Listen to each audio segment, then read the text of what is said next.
মই এইখন ব্যৱসায় ওয়াৰ্ল্ড স্টুডেন্টস নামেৰে অৰ্থাৎ পৃথিৱী ছাত্ৰ নামেৰে ছাত্ৰ ছাত্ৰীসকলৰ প্ৰয়োজনীয় সামগ্ৰীখিনি লৈ মই ৰাতিপুৱা 7টা বজাতে ঘৰৰ পৰা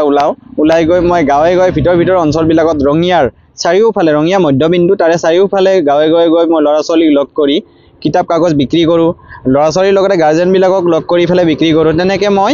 2018 চনৰ পৰা 1/8/2018 চনৰ পৰাই ৰঙিয়াত মই মানে আৰম্ভ কৰিছোঁ কিতাপৰ ভ্ৰাম্যমান ব্যৱসায়খন এইখন মোৰ ভ্ৰাম্যমান ব্যৱসায় মটৰচাইকেলতে মই সজাই লৈছোঁ কিতাপ কাগজ আদিকে কৰি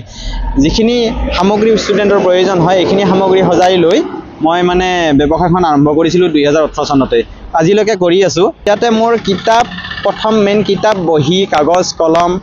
এনেকৈ আদিকে ধৰি ষ্টুডেণ্টৰ যিখিনি প্ৰয়োজনীয় সামগ্ৰী তেখেতসকলে যিখিনি বিচাৰে মই সেইখিনি অৰ্ডাৰ বুক এটাত অৰ্ডাৰ লৈ লওঁ আজি যদি মই অৰ্ডাৰ লৈছোঁ অহাকালিৰ পৰা পৰহিতে মই দিয়াৰ ব্যৱস্থা কৰোঁ তেনেকৈ মই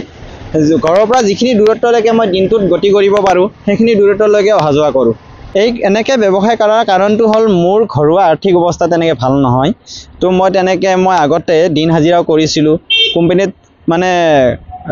ঠিকাভিত্তিক কামো কৰিছিলোঁ সেইবিলাক কামত মই তেনেকৈ সুখী হ'ব পৰা নাছিলোঁ তো মই দেখিলোঁ মানে শিক্ষা মাধ্যমটোৰ ব্যৱসায়খন যদি মই সাৱটি লওঁ মই নিজে আচলতে তাৰ আন এটা কথা আছে যে মই নিজে আচলতে শিক্ষিত হ'ব নোৱাৰাৰ বিনিময়ত মোৰ নেক্সট জেনেৰেশ্যন যাতে শিক্ষিত হ'ব পাৰে তাৰে কাৰণে মই অলপ চিন্তা কৰি ফেলে মই এনেকৈ ঘৰে ঘৰে কিতাপ বিক্ৰী কৰাৰ পন্থাটো বাছি লৈছিলোঁ এটা স্থায়ী দোকান বুলিলে আজিকালি কিতাপৰ দোকান স্থায়ী সকলো ঠাইত হৈছে আৰু স্থায়ী দোকানখন কৰিব গ'লে মোৰ তেনেকৈ আৰ্থিক অৱস্থা প্ৰথমে কৈছোঁ আৰ্থিক অৱস্থা ভাল নহয় মই স্থায়ী দোকান এখন কৰিবৰ কাৰণে বেছি মানে পৰিমাণৰ ধন প্ৰয়োজন হয় সেইখিনি ধন মোৰ মানে সমৰ্থক নহয় মই অপাৰক মানে সেইটো কাৰণে মই কম টকাৰ ব্যৱসায় এখন মানে মনতে ভাবি আৰু যেহেতু ব্যৱসায়খন অকণমান সুকীয়া আনে যিবিলাক কাম কৰি আছে তেনেকৈ নকৰি মই নিজাববীয়াকৈ আনতকৈ অলপ পৃথকভাৱে কৰিব চেষ্টা কৰিছোঁ যাতে মোৰ ব্যৱসায়খন মই সমাজৰ মাজত এতিয়া লৈ যাম তেতিয়া যাতে আনে কষ্ট নাপায় বা কাৰো যাতে অসুবিধা নহয় সেইটোৰ প্ৰতিও মই লক্ষ্য ৰাখি ফেলে মই কিতাপৰ ব্যৱসায়খন বাছি লৈছিলোঁ